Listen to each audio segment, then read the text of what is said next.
Днес вдигам чаша за всички приятели, които са до мен, и пращам специален поздрав на тези, които тайно се надяваха да се проваля. Пак не ви се получи. Гледайте, завиждайте се, пукайте от яд на всички душмани. Духайте супата. Аз продължавам напред и нагоре, по-силен от всякога, ироничен и триумфален. Искам да благодаря на моите душмани. Вашата злоба е моето гориво, а завистта ви е най-голямото признание за успеха ми. Докато вие говорите зад гърба ми, аз покорявам нови върхове. Затова днес ви подарявам този венец.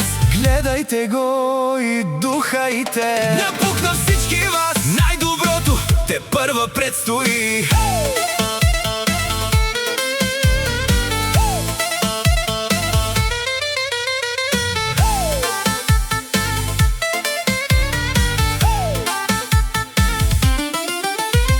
Кратък, забавен и народен. Колкото повече ме мразите, толкова по-добре ставам. Жив, здрав, прав, корав и абсолютно недостижим. На здраве за хората, които ме обичат, а на душманите силно духане и по-надалеч от мен. Чиста работа. Мислехте, че паднах, мислехте, че приключих. Май пак сте сгрешили сметките. Докато вие плюете и съскате във ъгъла, аз си броя победите. Гледайте ме добре, защото няма да спра. Венеца е тук, за да ви напомня къде ви е мястото. На всички душмани и мишки, духайте здраво и ни дишайте прахта. Вариант 5. Мафиотски стил. Уважаеми душмани, уважаеми душмани, благодаря ви за безплатната реклама и денонощното внимание. Вашата омраза е моят най-голям трофей.